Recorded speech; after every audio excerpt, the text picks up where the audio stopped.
Hello students, एक बार फिर से आप सभी का स्वागत है हमारे फोर्थ डायमेंशन चैनल पर। और इसी के साथ आज हम कंटिन्यू करने जा रहे हैं हमारे ह्यूमन रिप्रोडक्शन का फुल चैप्टर एक्सप्लेनेशन की अगली क्लास को, जो कि है मेंस्ट्रुअल साइकिल की। ठीक है बच्चों, ये क्लास 12th बायोलॉजी का टॉपिक है, चैप्टर है। और इसमें आज हम देखने जाएंगे कि हमारी जो मेंस्ट्रुअल साइकिल होती है उसका क्या इंपॉर्टेंस है। और यस, ये वेरी इंपॉर्टेंट टॉपिक है, क्योंकि बोर्ड पॉइंट ऑफ व्यू से, एमपी बोर्ड हो या सीबीएसई बोर्ड हो या कोई सा भी बोर्ड हो, स्टेट बोर्ड है ना, वहां पर ये वाला क्वेश्चन जरूर से पूछते ही पूछते हैं। इसकी जो आने की एक्यूरेसी रेट है वो लगभग 80% यानी कि 80% चांसेस रहते हैं कि हर साल ये क्वेश्चन लगभग 3 से 5 नंबर के उसमें पूछा ही जाता है बोर्ड्स में। ठीक है बच्चों, स्पेशली बोर्ड्स में। और नीट पॉइंट ऑफ व्यू से भी अगर बात करी जाए तो बहुत सारे इसमें से प्रश्न बनते हैं नीट के अंदर भी। ठीक है बच्चों, तो ध्यान रखिएगा इस क्लास में, आप है ना बिल्कुल भी स्किप मत कीजिएगा। और लाइक शेयर और सब्सक्राइब करना ना भूलिएगा। और हम इसी में इस चैप्टर में जब आगे जाएंगे, आपको कुछ डाउट भी अगर लगता है तो आप कमेंट करके पूछ सकते हैं। ठीक है, तो आइए आज की हम क्लास को शुरू करते हैं बिना किसी देरी के।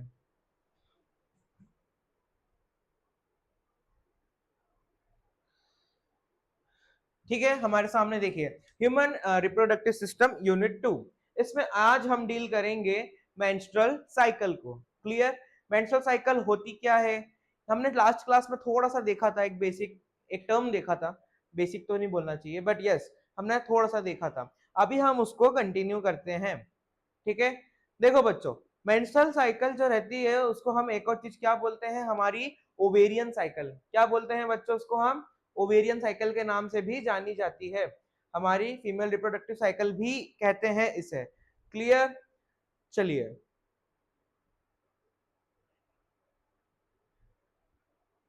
देखिए, यहाँ पे हमारी the reproductive cycle in the female primates. Primates यानी कि ऐसे जीव जंतु जो हमारे बंदर या एप्स है ना, उन सबको कहते हैं हम प्राइमेट्स। ठीक है, देखिए ह्यूमन बीइंग्स भी प्राइमेट्स के अंदर ही आते हैं, ये सब 11th क्लास का है।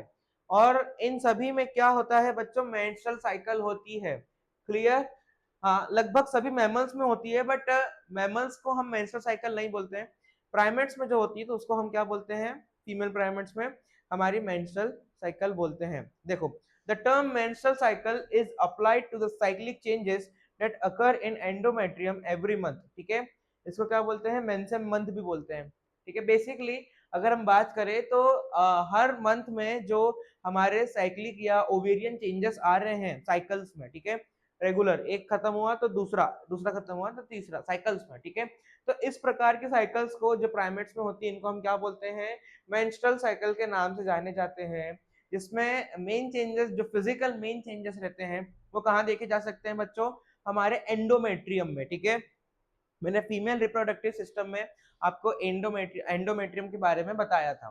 ठीक है बच्चों, चलो बिना किसी देरी के हम आगे जाएंगे और हम देखेंगे कि ये कैसे होती है। ठीक है, यस, एक और फैक्ट है इसमें, लगभग 28 से 29 दिन में एक जो फीमेल साइकिल रहती है, मेंस्ट्रुअल साइकिल, वो हमारी कंप्लीट हो चुकी होती है। ठीक है, चलिए बच्चों, इसी के साथ हम आगे बढ़ेंगे और देखेंगे। ये नीट पॉइंट ऑफ व्यू से बड़ा इंपॉर्टेंट टॉपिक था, है ना, वो क्वेश्चन था 28 से 29 दिन वाला। ठीक है, चलो, the first menstruation begins at puberty and is called menarche. ठीक है, देखिए ये वाली चीज तो मैं आपको पहले भी बता चुका हूँ कि जो प्यूबर्टी रहती है, जब फीमेल्स यंग रहती है और उनको जब फर्स्ट मेंसेस या फर्स्ट मेंस्ट्रुअल साइकिल या एमसी कहते हैं हम शॉर्ट फॉर्म में, ठीक है, जब आती है तो उसे हम क्या कहते हैं बच्चों, मेनार्की कहते हैं। ठीक है, क्या कहते हैं, मेनार्की कहते हैं। ठीक है, वन ओवम इज रिलीज्ड, ठीक है, during the middle of each menstrual cycle. इसको हम देखेंगे। The major events of menstrual cycle are, ठीक है, अब सुनना, देखना, हमारे हर मेंस्ट्रुअल साइकिल में एक ओवा या एक एग सेल रिलीज होता है। ठीक है बच्चों, और हमारे मेंस्ट्रुअल साइकिल में कुछ 3 से 4 फेजेस रहती हैं। ठीक है, जो उसकी प्रोमिनेंट फेजेस रहती है, और उन प्रोमिनेंट फेजेस के बतौर पे ही हम हमारी मेंस्ट्रुअल साइकिल की स्टडीज करते हैं। ठीक है बच्चों, अब 10th क्लास में, 8th क्लास में इसके बारे में थोड़ा सा देख चुके होंगे, बट हम 12th क्लास में इसके बारे में डिटेल में देखेंगे। क्लियर, चलिए बिना किसी देरी के हम शुरू करेंगे। देखिए यहाँ पे दे रखा है 4 फेजेस दे रखे हैं हमारे सामने, कितने, 4। एक्चुअली ओव्यूलेटरी फेज जो है वो एक फेज नहीं रहता है, वो बस एक दिन रहता है। वो फॉलिकुलर फेज के अंदर ही आता है, ठीक है, बट उसको यहाँ पे अलग से दे रखा है उसको एक्सप्लेन करने के लिए। मेंस्ट्रुअल फेज वो फेज रहता है जब हमारा एक्चुअल ब्लीडिंग होती है, ठीक है, मेंस्ट्रुअल साइकिल होता है, एक्चुअल ब्लीडिंग होती है, वो मेंस्ट्रुअल फेज रहता है। अगेन हमारा फॉलिकुलर फेज वो रहता है, इसको प्रोलिफेरेटिव फेज भी कहा जाता है, हमारे किसको, फॉलिकुलर फेज को। और प्रोलिफेरेटिव फेज में हमारा फॉलिकल जो है, ठीक है, फॉलिकल जो है, ग्राफियन फॉलिकल, वो डेवलप हो रहा होता है ना, हमने देखा था लास्ट क्लास में, ठीक है। और ओव्यूलेटरी फेज में हमारा एक दिन का रहता है, जस्ट हमारा ओव्यूलेशन होता है, that is Graafian follicle release कर देता है हमारे एग को, ठीक है, एग हमारा फैलोपियन ट्यूब में रिलीज हो जाता है, फिब्रिया कैच कर लेता है। उसके बाद नेक्स्ट है हमारा ल्यूटियल फेज। ल्यूटियल फेज को हम सिक्रीटरी फेज भी बोलते हैं, ठीक है, वो सेक्रेटरी फेज नहीं, हाँ वो एक मान्य बिड़े वाला फेज वो वाला नहीं, सेक्रेटरी अलग है, ये सिक्रीटरी है, सिक्रीट करेगा कुछ। क्या सिक्रीट करेगा सर, हम देखेंगे उसको, प्रोजेस्टेरॉन सिक्रीट करता है कॉर्पस ल्यूटियम, हम देखेंगे वो फेजेस को भी, ठीक है। ल्यूटियल फेज नेक्स्ट फेज रहता है किसके, ओव्यूलेशन के बाद का फेज, ओव्यूलेशन मार्किंग फेज है। ओव्यूलेशन के पहले का फेज कौन सा रहेगा बच्चों, हमारा फॉलिकुलर फेज रहेगा जिसमें ग्राफियन फॉलिकल डेवलप हो रहा है, और इसके बाद में रहेगा हमारा ल्यूटियल फेज जिसमें हमारा प्रोजेस्टेरॉन रिलीज होगा, ठीक है, कहां से रिलीज होगा हम सब चीजें देखेंगे, ठीक है। चलो बच्चों, सबसे पहले हम मेंस्ट्रुअल फेज के बारे में पढ़ते हैं, ठीक है, पहला फेज वही था, हम सबसे पहले उसके बारे में पढ़ेंगे। देखो यहाँ पे दे रखा है the cycle start with the menstrual phase, है ना, मेंस्ट्रुएशन और मेंसेस, ठीक है। फिर menstrual flow occurs at least occurs and it last for 3 to 5 days, लगभग लगभग मेंसेस जब आते हैं तो ये 3 से 5 दिन तक रहते हैं, डेट इज आपका एंडोमेट्रियल जो लाइनिंग रहती है वो शेड होती है और म्यूकस और ब्लड के फॉर्म में आपका फ्लूइड बाहर आता है 3 से 5 दिन तक लगभग लगभग, ठीक है। जो आपका ब्लड बाहर आता है, जो पेन्स होते हैं, क्रैम्प्स आते हैं, उसी फेज को, उन 3 से 5 दिन के फेज को हम बच्चों क्या बोलते हैं यहाँ पर, मेंस्ट्रुअल फेज, गुड, ठीक है। मेंस्ट्रुअल साइकिल अलग है, मेंस्ट्रुअल साइकिल के अंदर जो पहला फेज बोलना चाहिए वो हमारा रहता है मेंस्ट्रुअल फेज, ठीक है, जहाँ पे हमने ब्लीडिंग के पॉइंट ऑफ व्यू को देखा। क्लियर बच्चों, चलो इसी के साथ हम आगे बढ़ेंगे और हम देखेंगे हमारा the menstrual flow results due to the breakdown of endometrial lining of the uterus and its blood vessel which forms a fluid that comes out of the vagina या out through the vagina, ठीक है।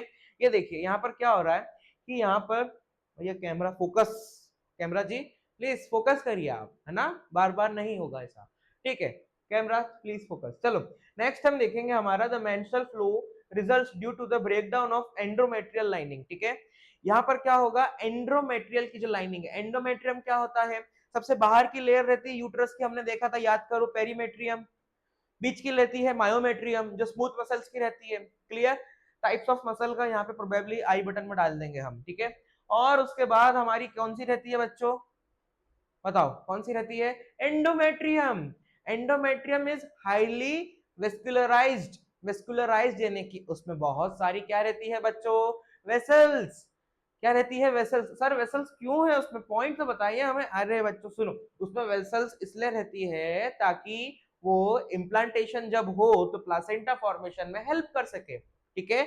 But implantation नहीं होता है तो 98% time जो रहती है वो वेसल्स फूट जाती है, टूट जाती है या शेड हो जाती है एंडोमेट्रियम के साथ में, ठीक है। यानी कि अगर इसको हम ऐसे पॉइंट ऑफ व्यू से देखें कि सर हो क्या रहा है एक्चुअली मेंस्ट्रुअल साइकिल में, तो हर 28 दिन के साइकिल में फीमेल बॉडी के अंदर उनकी यूट्रस की इनर मोस्ट लाइनिंग रिन्यू होती है, एंडोमेट्रियल लाइनिंग अंदर की पूरी शेड होती है और वापस से पूरी बनती है ना, उसमें वेसल्स और सब नर्व्स एंडिंग्स वगैरह सब बनता है, और फिर वापस से पूरी बनती है और फिर वापस से पूरी शेड हो जाती है। That's why it causes pain, है ना, इसीलिए आपको ब्लीडिंग होता है, आपको पेन कॉज होता है हर महीने, ठीक है बच्चों, समझ में आया। चलो इसमें हम नेक्स्ट देखेंगे हमारा मेंस्ट्रुअल फेज में, मेंस्ट्रुएशन अगर only if the released ovum is not fertilized, yes ये इंपॉर्टेंट है। याद रखने की बात ये बच्चों कि दो केसेस रहेंगे, है ना, ओवा रिलीज हुआ तो या तो फर्टिलाइज होगा, डेट इज लाइफ जिंगल वाला, है ना, और या तो ओवा फर्टिलाइज नहीं होगा, नो लाइफ जिंगल वाला, ठीक है। अगर नहीं हुआ तो ही मेंस्ट्रुएशन कॉज होगा, और अगर ओव्यूलेशन हो जाता है और फर्टिलाइजेशन भी हो जाता है, fertilization is the process of male और फीमेल गैमेट का सिंगुलर फॉर्म में कन्वर्ट होना, ठीक है, या जस्ट यूनाइट होना, फ्यूजन होना, ठीक है। देखो लैक ऑफ मेंस्ट्रुएशन में भी फ्यूजन होना, फ्यूजन नहीं फ्यूजन होना, लैक ऑफ मेंस्ट्रुएशन में बी इंडिकेटिव ऑफ प्रेगनेंसी, ठीक है। अगर मेंस्ट्रुएशन नहीं आ रहे हैं तो probably it is the cause of कि जो फीमेल है वो प्रेग्नेंट हो चुकी है। क्लियर? उसके बाद के हम इवेंट्स पढ़ेंगे आगे, तब हमको समझ में आएगा। और पर ठीक है, एक चीज और है इसमें, कैच, एक कैचिंग फ्रेज, ठीक है। ये देखो, however it may also be caused due to some underlying causes like stress, poor health and etc, ठीक है। यानी कि अगर आपकी स्वास्थ्य खराब है, आपको स्ट्रेस है, या आपके हेल्दी लाइफस्टाइल नहीं है, ठीक है, तो उस कारण भी हमारे जो मेंसेस है या मेंस्ट्रुअल साइकिल है वो इररेगुलर हो सकती है, ठीक है। क्या हो सकती है बच्चों? इररेगुलर हो सकती है, या कुछ दिनों बाद या कुछ दिन पहले, ठीक है। जरूरी नहीं है कि हर बार आपका बेबी ही कंसीव हुआ हो, ठीक है, इम्प्लांटेशन हुआ हो, ठीक है। चलो इसमें हम आगे देखेंगे नेक्स्ट मेंस्ट्रुअल फेज में, the primary follicles in the ovary grows to form अच्छा ठीक है, yes, sorry sorry sorry sorry sorry, ठीक है, यस। देखो यहां पर हमारा मेंस्ट्रुअल फेज जो था वो अब पूरा खत्म हो गया है, ठीक है। क्या खत्म हो गया है बच्चों? मेंस्ट्रुअल फेज, है ना। अब हमारा कौन सा फेज शुरू होगा? यहाँ पर देखो आप, फॉलिकुलर फेज शुरू होगा, ठीक है। कौन सा फेज शुरू हो रहा है? Follicular phase. फॉलिकुलर फेज में क्या है, हम देखेंगे कि भैया मेंसेस अगर कंप्लीट हो गए, उसके बाद में अब क्या चेंजेस आ रहे हैं, ठीक है। अब क्या चेंजेस आ रहे हैं, हम देखेंगे कि किस प्रकार से फॉलिकल, जो हमने पिछली क्लास में पढ़ चुके हैं, वो जनरेट होता है, बड़ा होता है, मैच्योर होता है, ठीक है। वो जनरेट किस प्रकार से होता है और उसको कितना टाइम लगता है, ठीक है। और वो जनरेट होने के बाद में एक्चुअली में करता क्या है, इसका फंक्शन क्या है, ठीक है। चलो, the primary follicles in the ovary grow to become a fully mature Graafian follicle during this phase, ठीक है। यहाँ पे सुनना बच्चों, क्या कह रहा है? प्राइमरी फॉलिकल जो रहता है वो सेकेंडरी फॉलिकल में कन्वर्ट होता है, हमने देखा। फिर सेकेंडरी फॉलिकल के बाद में टर्शियरी फॉलिकल में कन्वर्ट होता है, और फिर वो क्या बन जाता है? हमारा ग्राफियन फॉलिकल बन जाता है, ठीक है। हमने देखा था ये पिछली क्लास में, ठीक है। अब ग्राफियन फॉलिकल बनने के बाद में क्या करेगा, लेट्स सी।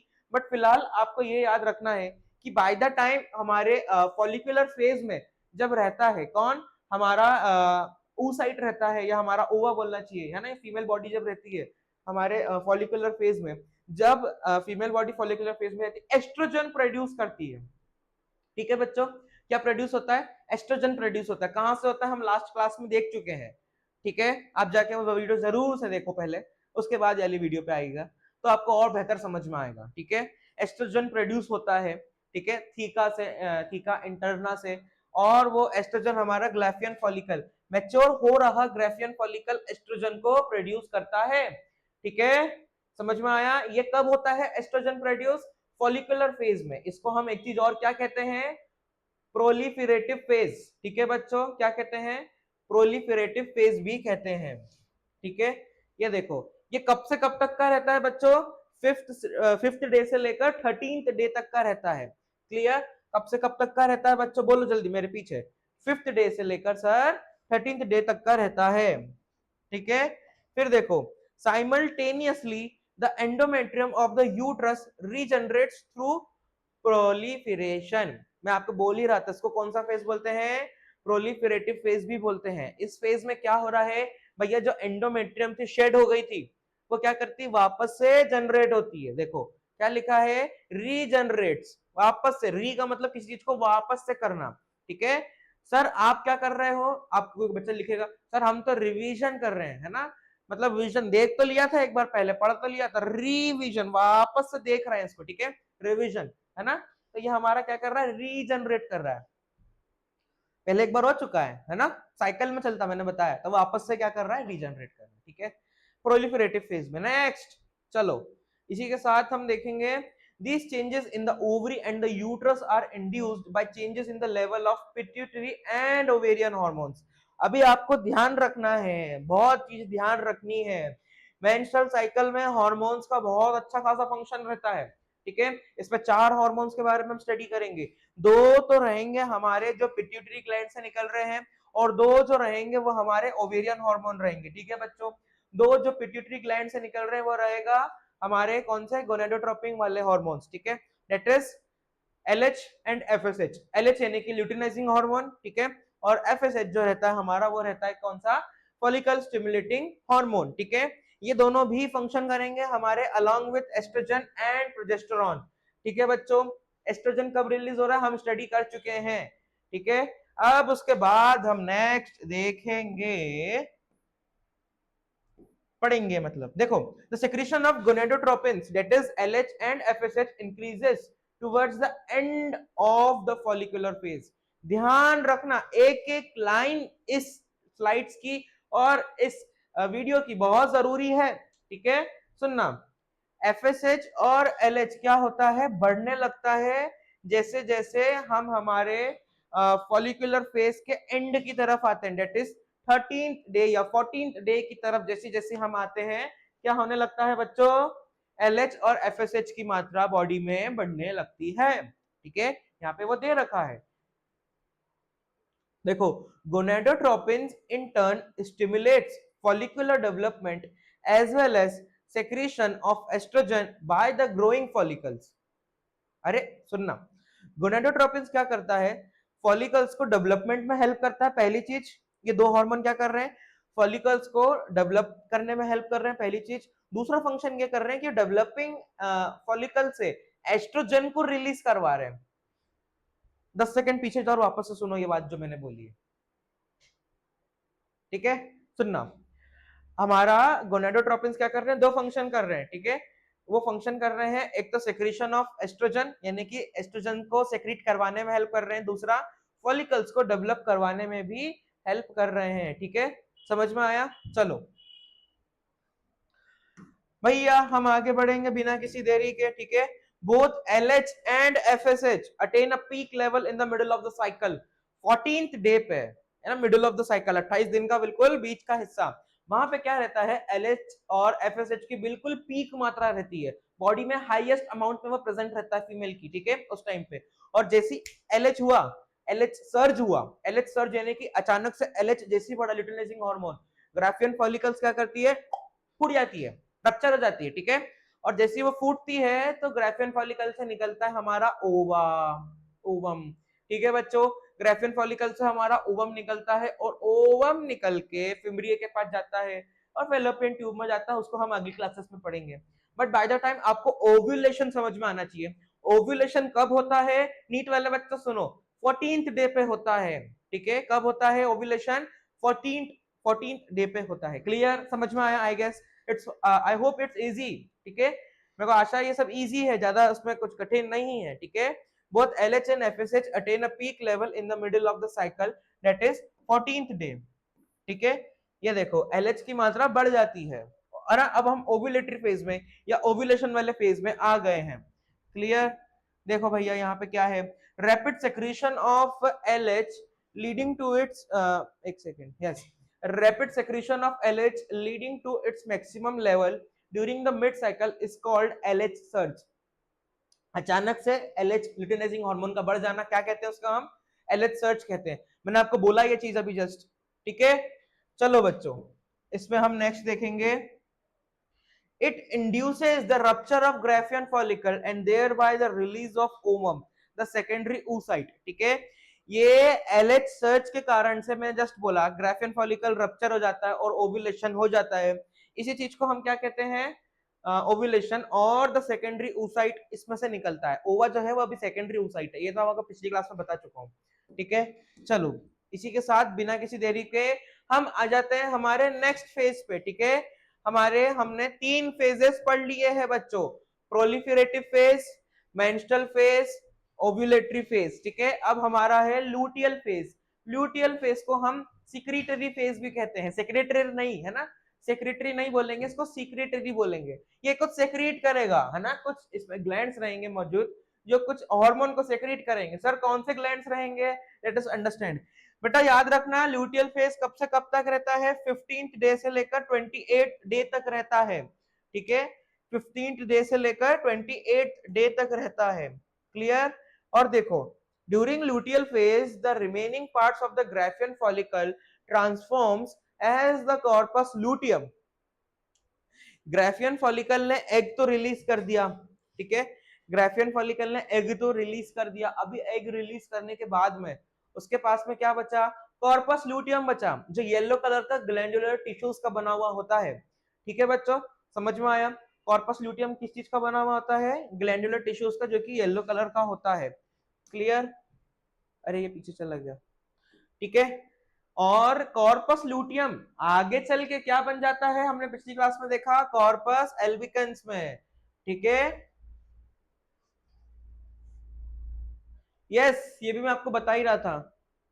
हाँ, पहले समझा देता हूँ, देखो, the corpus luteum secrets large amount of progesterone which is essential for the maintenance of the uterine endometrium, है ना। हमारे यूट्राइन में जो एंडोमेट्रियम रहता है उसके मेंटेनेंस के लिए हमें क्या चीज जरूरी रहती है बच्चों, हमारा प्रोजेस्टेरॉन, ठीक है। आपने बोला नहीं साथ में, चलो साथ में बोलेंगे, क्या चीज जरूरी रहती है बच्चों, सर प्रोजेस्टेरॉन हार्मोन, ठीक है। चलो, इतना समझ में आया आपको। The corpus luteum secrets large amount of progesterone which is, yes, ये मैं आपको बता चुका हूं, है ना। प्रेगनेंसी के लिए भी प्रोजेस्टेरॉन जरूरी रहता है, ठीक है। ये देखो, एलएच की मात्रा अभी भी बढ़ी हुई है, प्रोजेस्टेरॉन बढ़ा हुआ है, क्यों, क्योंकि कॉर्पस ल्यूटियम हमारा क्या सेक्रेट कर रहा है, प्रोजेस्टेरॉन, ठीक है। चलो, such an endometrium is necessary for implantation of the blastocyst stage and other events of pregnancy, ठीक है। हमारा ऐसा एंडोमेट्रियम जो अब डेवलप हो चुका है, जिसकी लाइनिंग अब थिक हो चुकी है, ठीक है, वो एंडोमेट्रियम रेडी है, प्रोजेस्टेरॉन भी सेक्रेट हो रहा है, मतलब बॉडी, और ओव्यूलेशन भी हो चुका है, मतलब एग भी प्रेजेंट है, अब बॉडी प्रेगनेंसी को कंसीव करने के लिए पूरी तरीके से रेडी है, ठीक है। आर यू रेडी, नहीं, ये रेडी है, ठीक है। चलो, of the blastocyst stage and other events of pregnancy, other events यानी कि और भी जो इवेंट्स रहते हैं डेवलपमेंट के, उसके लिए भी रेडी है हमारा, ठीक है। During pregnancy all events of the menstrual cycle stop and there is no menstruation, ठीक है। अगर प्रेगनेंसी कंसीव होती है, सारी मेंस्ट्रुअल साइकिल की जो प्रोसेस रहती है वो हॉल्ट कर देती है, रुक जाती है, ठीक है। और हमारा जो प्रेगनेंसी का रहता है वो कंटिन्यू होता है और मेंस्ट्रुअल साइकिल रुक जाती है, इसलिए हमने स्लाइड्स की शुरुआत में देखा था वो चीज को, ठीक है। उसके बाद ये देखो, एलएच जो है वो प्रोजेस्टेरॉन, अब एलएच घटने लगेगा, ठीक है। एलएच जो है वो घटने लगेगा, प्रोजेस्टेरॉन की मात्रा अभी भी बढ़ी हुई रहेगी। 15 से 28 डे के रहता है लूटियल फेज, सिक्रीटरी फेज, याद रखना, सेक्रेटरी नहीं सिक्रीटरी, ठीक है, luteal phase. In the absence of fertilization, the corpus luteum degenerates into a whitish body called corpus albicans. Corpus luteum yellow colour का था, corpus albicans आपका व्हाइट कलर का है। और अगर आपकी प्रेगनेंसी कंसीव नहीं होती है तो कॉर्पस लूटियम जो है वो कॉर्पस एल्बिकन्स में कन्वर्ट हो जाता है, ठीक है बच्चों। भैया कैमरा फोकस करो, ठीक है। चलो, this causes disintegration of the endometrium leading to menstruation, ठीक है। यहां पर क्या हो रहा है सुनना, इसके कारण डिसइंटीग्रेशन हो जाता है किसका, प्रोजेस्टेरॉन की मात्रा गिरती है ना, क्यों, क्योंकि अब कॉर्पस ल्यूटियम एल्बिकन्स में कन्वर्ट हो गया, तो प्रोजेस्टेरॉन गिरेगा, प्रोजेस्टेरॉन आएगा कहां से, जिसके कारण क्या होता है, देखो प्रेगनेंसी कंसीव नहीं हुई, प्रोजेस्टेरॉन गिर गया, कॉर्पस ल्यूटियम एल्बिकन्स में कन्वर्ट हो गया, ठीक है। डिसइंटीग्रेशन होगा किसका, एंडोमेट्रियम का, और जैसे डिसइंटीग्रेशन हुआ एंडोमेट्रियम का तो हमारी एंडोमेट्रियम शेड होने लगेगी और वापस से हम हमारे कहां पहुंच जाएंगे, फर्स्ट वाले फेज में, जो कि क्या था हमारा मेंस्ट्रुअल फेज, ठीक है बच्चों, समझ में आए, जहां पे ब्लीडिंग, म्यूकस का सेक्रेशन और सब कुछ, मतलब जो हमारा 3 से 5 दिन का मेंस्ट्रुअल फेज जो हमने पढ़ा था वो वापस से स्टार्ट हो जाता है, ठीक है। समझ में आया, देखो, अराउंड ह्यूमन बींग्स में 50 साल की उम्र पे मेनोपॉज आ चुका होता है, ठीक है, that is natural cessation of menstrual cycles, ठीक है। 50 साल की उम्र में जो ह्यूमन बॉडी में मेनोपॉज आ चुका होता है, क्लियर, ये मैं आपको पहले भी बता चुका हूं। Cyclic menstruation is an indicator of normal reproduction phase and x tends between the menarche and menopause, ठीक है। वो बोल रहा है कि मेनार्की के स्टार्ट होता है मेंस्ट्रुअल साइकिल और मेनोपॉज पे जाके खत्म रहता है। मेनार्की हमारी 13 इयर्स के अराउंड लगभग आती है प्यूबर्टी की एज में, और मेनोपॉज हमारा कब आता है, लगभग 50 साल की उम्र में आता है, ठीक है। और ये एक क्या रहता है, एक साइक्लिक मेंस्ट्रुएशन चलता रहता है और एक गुड इंडिकेटर रहता है आपकी गुड रिप्रोडक्टिव हेल्थ का, समझ में आया, ठीक है। चलो भाई, आगे देखेंगे हम, देखो ये बहुत इंपॉर्टेंट डायग्राम है, क्लियर, इसमें आपको सब चीज समझ में आ जाएंगी आपके डेज के अकॉर्डिंग, जैसे जैसे आपका डेज आगे बढ़ते जा रहा है, हमारी ये देखो एंडोमेट्रियल चेंजेस क्या क्या आ रहे हैं, 0 डे पे कैसा तो शेड हो रही है, फिर लगभग 2 से 5 दिन के बाद में वापस से बनने लगी प्रोलिफरेटिव फेज में, है ना, फॉलिकुलर फेज या प्रोलिफरेटिव फेज सेम। उसके बाद में 14th डे पे देखो ओव्यूलेशन हुआ, है ना, यहाँ पे कुछ भी चेंजेस नहीं है। तो उसके बाद में ये और ग्रो करेगी, क्योंकि अब ये रेडी है किस चीज के लिए बच्चों, बेबी को रिसीव करने, ब्लास्टोसिस्ट को रिसीव करने के लिए। और जब नहीं होगा तो वापस से क्या हो जाएगी, शेड हो जाएगी ये, ठीक है।